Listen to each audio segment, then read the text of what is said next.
தினமும் கருவறைதான் மனதால் நானும் அன்னையே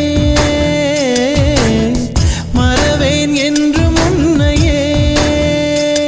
நான் பாலைவனத்தில் விதை போல் நீ பருவம் தந்த மழை போல் என் காதல் செடியில் பூவும் பூத்ததே உன் விழி திறந்திருந்தால் விடியலை தேவையில்லை உன்னை நான் துறந்திருந்தால் உயிரது சொந்தமில்லை இத்தனையும் இனி கிடைக்குமா கிடைக்கும் நான் கூட சொல்கிறேன் அழகே பிரம்ம